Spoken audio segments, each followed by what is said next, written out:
महान दानी ऋत्विक ध्वज के जीवन के सामने हमारा जीवन कुछ भी नहीं।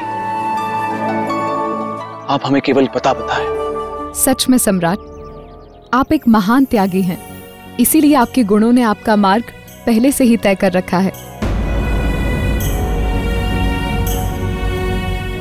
क्षमा करना देवी, हमें कोई मार्ग दिखाई नहीं दे रहा है। जिस स्थान से मार्ग बंद दिखे वही होगी आपकी दिशा। आज्ञा दीजिए सम्राट।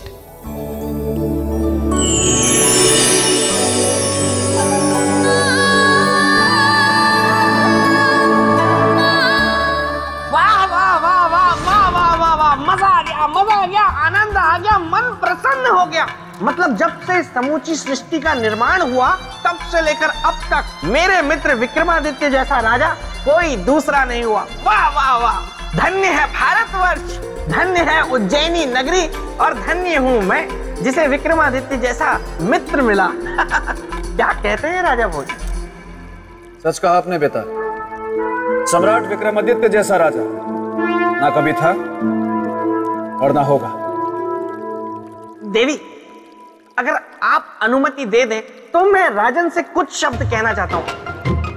हाँ, इसके बाद मैं एकदम चुप रहूंगा, कुछ नहीं कहूंगा, चुपचाप बैठूंगा, लेकिन अनुमति दे दीजिए। ठीक है बेताल, कहिए। हाँ तो राजन, मैं ये कहना चाहता था, इस सृष्टि में दो तरह के पुरुष होते हैं राजन। एक होते हैं ज्ञानी पुरुष और दूसरे होते हैं अज्ञानी पुरुष। ज्ञानी पुरुष वे होते हैं जो सब कुछ जानकर भी अनजान नहीं बनते, और अज्ञानी पुरुष वे होते हैं जो सब कुछ जानकर भी अनजान बने रहते हैं, जैसे आप।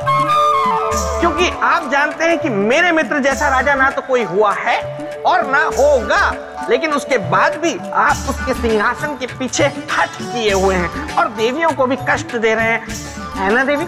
सही कहा ना मैंने? सही कहा या गलत कहा, जो भी कहा बहुत कहा। अब मैं कहूंगी और आप सिर्फ सुनेंगे। तो राजन, सम्राट विक्रमादित्य उस स्वर्ण पोटली को खोजते हुए कठिन रास्ते पर चल पड़े, अपने लक्ष्य की तरफ।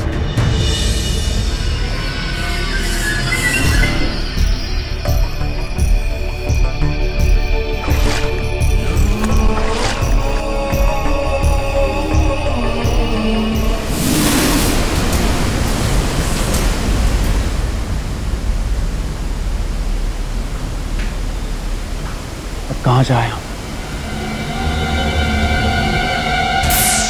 जिस स्थान से मार्ग बंद दिखे वही होगी आपकी दिशा।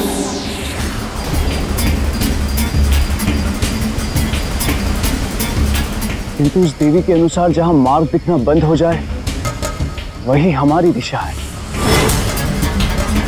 इसका मतलब स्वर्ण पोटली प्राप्त करने का असली मार्ग इसी झरने के भीतर है।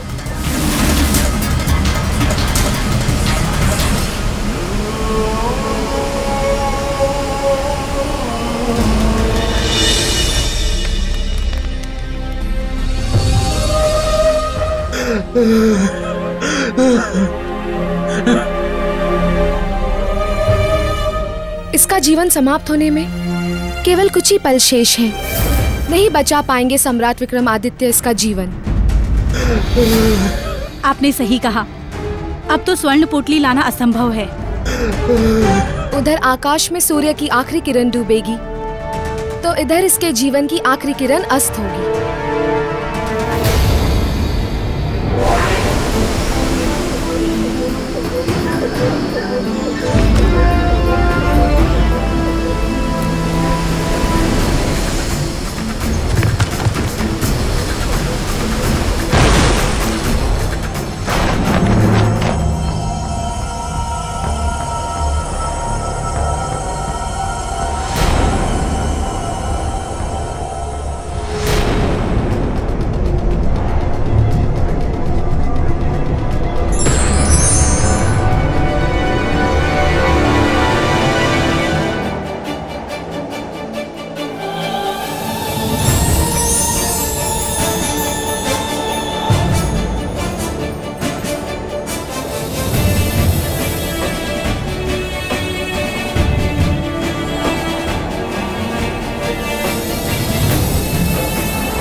और इस प्रकार सम्राट विक्रमादित्य स्वर्ण पोटली पाने में असफल रहे।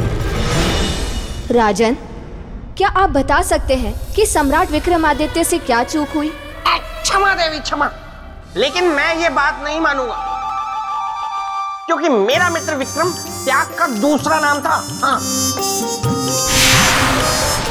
मेरी बात नहीं सुनी।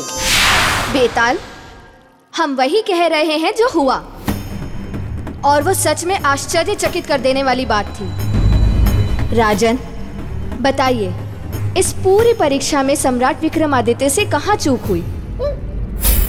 बोलिए राजन, बोलिए ना। वैसे तो आप बहुत बोलते रहते हैं, लेकिन जब जब मेरे मित्र विक्रम का कोई प्रश्न आ जाता है, आप एकदम चुप्पी साध लेते हैं, धीर गंभीर हो जाते हैं, कुछ नहीं बोलते। लेकिन आपको बोलना होगा, इस प्रश्न का उत्तर देना होगा आपको। बोलिए बोलिए बोलिए, बोलते क्यों नहीं? आप क्यों मौन है? आप बोलिए, आप सोच। बेताल!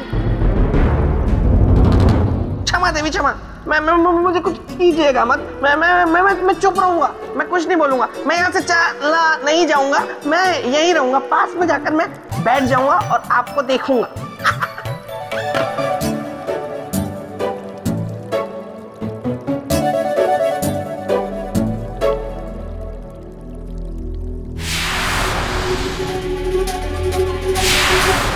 जवाब दीजिए राजन। लक्ष्य को प्राप्त ना करना असफलता नहीं होती देवी। तो क्या असफलता है? हाँ देवी, सच्चे अर्थ में त्यागी पुरुष के लिए सफलता होती है कि मृत्यु को अपने सामने देखकर भी अपने प्रयास से पीछे नहीं हटना। सच्चे त्याग की यही परिभाषा है, दूसरों के लिए जीना और दूसरों के लिए मरना। ऐसे महात्यागी पर संदेह निराधार। वाह राजन, त्याग जीवित व्यक्ति करता है, मरा हुआ व्यक्ति ना तो सफल होता है और ना ही त्याग करता है। और सम्राट विक्रमादित्य मृत्यु के कगार पर थे। देवी, जिस व्यक्ति में दूसरों की भलाई के लिए अपने जीवन को त्यागने का साहस होता है, उस व्यक्ति की ना तो कभी मृत्यु होती है और ना ही पराजय। वो अमर होता है और उसके लिए परिस्थितियों को भी बदलना पड़ता है, क्योंकि त्याग कभी निष्फल नहीं जाता।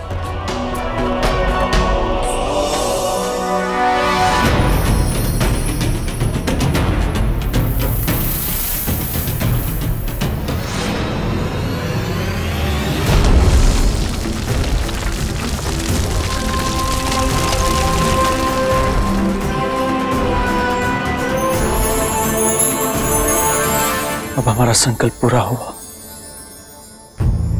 पहुंच गए स्वर्ण पोटली के पास। अब हमारे मित्र को बचा लेंगे हम।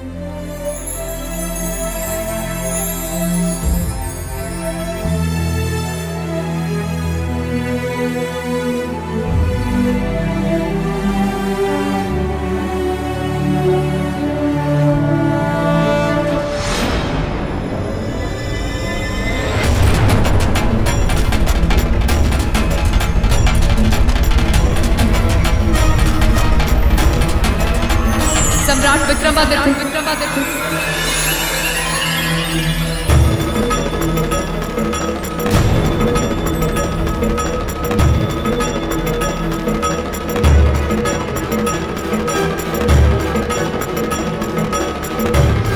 देवी आप? हाँ, मैं यक्षलोक की राजकुमारी यक्षिनी हूं। सम्राट, इस पोटली को वापस रख दीजिए,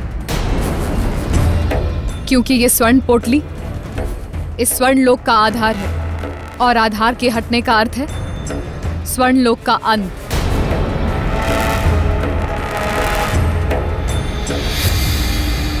क्षमा करना देवी,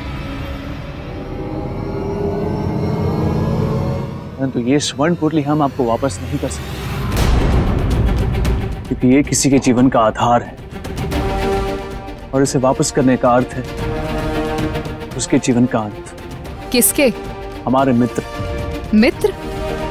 ऋत्विक ध्वज। स्वर्ण पोटली से जीवन की रक्षा? किंतु जीवन की रक्षा तो दवा से होती है ना? बीमार मनुष्य की रक्षा दवा से होती है देवी, परंतु हमारे मित्र बीमार नहीं है। तो फिर? महादानी है वो, और इसीलिए हमारा इस स्वर्ण पोटली को उन तक पहुंचाना आवश्यक है। कृपया हमें इसे ले जाने का मार्ग बताएं, जिससे ये स्वर्ण लोक भी नष्ट न हो। और आप इस पोटली को भी साथ ले जाएं। हाँ देवी। तो फिर इसे यहाँ से ले जाने का एक ही मार्ग है। वो क्या है? यदि आप अपना शीश काटकर इस स्वर्ण पोटली के स्थान पर रख दें,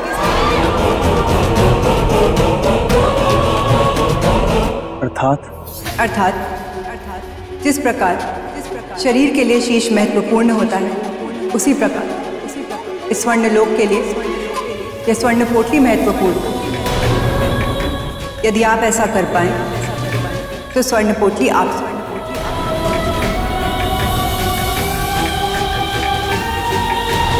बताइए राजन, सम्राट विक्रमादित्य किस चीज का त्याग देंगे? अपने जीवन का या स्वर्ण पोटली का? राजन,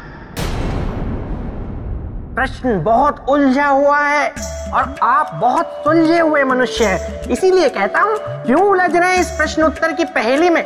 छोड़ दीजिए सब। कह दीजिए देवी से कि मैं इस प्रश्न का उत्तर नहीं दूंगा, मैं जा रहा हूँ अपने राज्य, मुझे और भी बहुत कार्य है। सोचिए राजन, जब आप अपने राज दरबार में पहुंचेंगे तो वहां आपका कैसा भव्य स्वागत होगा।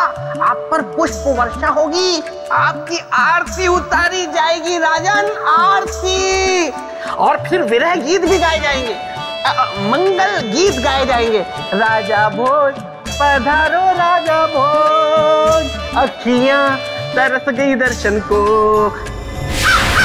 राजा भोज पधारो राजा भोज, अखियां तरस गई दर्शन को। क्षमा देवी क्षमा, मैं भावनाओं में बह गया, इसलिए ये कह गया। बेताल, अब अगर आप चाहते हैं कि आपकी आवाज हमेशा के लिए कौवे जैसी ना रहे, तो आप एकदम शांत रहेंगे। जी देवी। तो राजन बताइए, सम्राट विक्रमादित्य किसका त्याग देंगे? जीवन का या स्वर्ण पोटली का? निश्चित रूप से उन्होंने अपना जीवन त्यागा होगा। इतने विश्वास से आप कैसे कह सकते हैं कि उन्होंने अपना जीवन ही त्यागा होगा? आपकी इस बात का आधार क्या है? निस्वार्थ त्याग, किसी और के जीवन को बचाने की उनकी इच्छा, धर्म और वचन को निभाने का संकल्प, और ये केवल वही कर सकता है जो जानता हो कि अमरता और मोक्ष केवल सच्चे त्याग से ही प्राप्त होता है। ठीक है देवी, हम स्वर्ण लोक की सुरक्षा के लिए और अपने मित्र ऋत्विक ध्वज के जीवन को बचाने के लिए अपने प्राणों का त्याग करने के लिए तैयार हैं।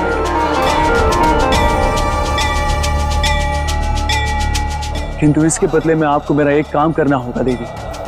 क्या?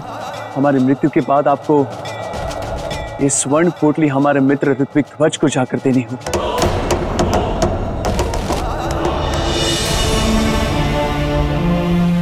अवश्य।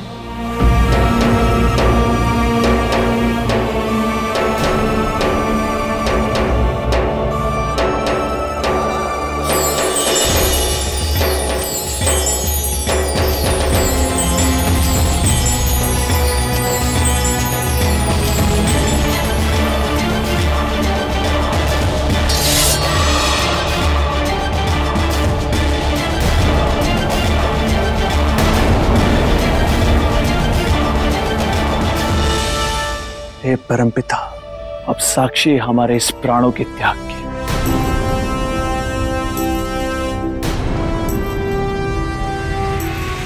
ठहरिए राजन, ठहरिए राजन। मैं तो आपकी परीक्षा ले रही थी और आप मेरी परीक्षा में सफल हुए। आप निसंदेह इस संसार के सबसे सर्वश्रेष्ठ और योग्य त्यागी हैं, इस स्वर्ण पोटली को धारण करने योग्य। लीजिए।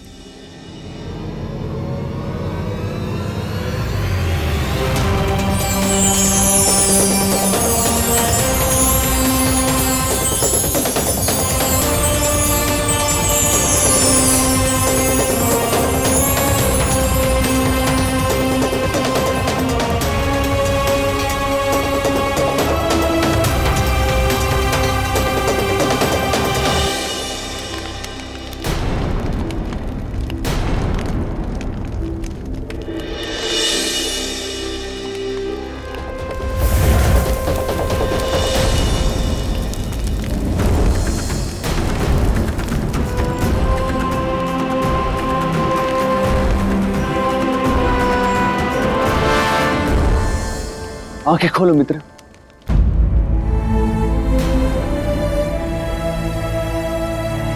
मित्र, हमने आपको वचन दिया था कि हम अवश्य आएंगे। आंखें खोलो मित्र। देखो, हम स्वर्ण पोटली भी लाए हैं।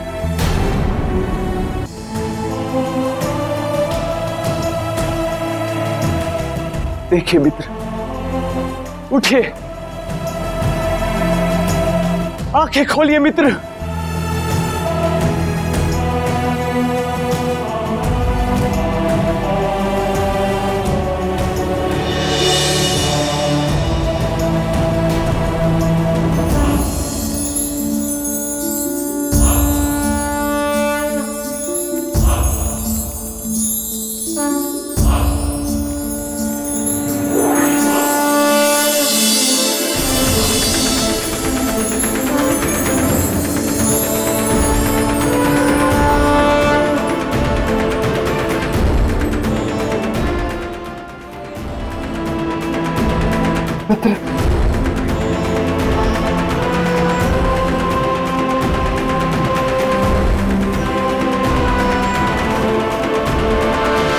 धन्यवाद मित्र, बहुत बहुत धन्यवाद। राजन, इस संसार में ना तो आपकी तरह कोई त्यागी है और ना ही भविष्य में होगा।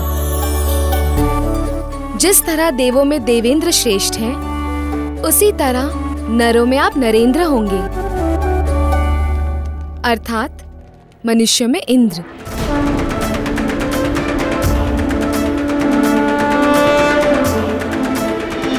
तो ऐसे थे हमारे सम्राट विक्रमादित्य।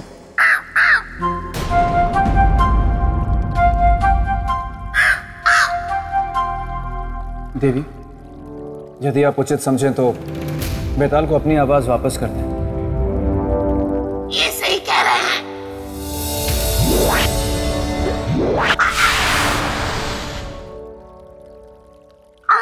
कौवा उड़ गया। धन्यवाद देवी, धन्यवाद धन्यवाद धन्यवाद देवी। हाँ तो राजन, आपने सुना मेरे मित्र की महानता को, उनके त्याग को। ऐसे थे मेरे मित्र, उनके बारे में बहुत कुछ बात।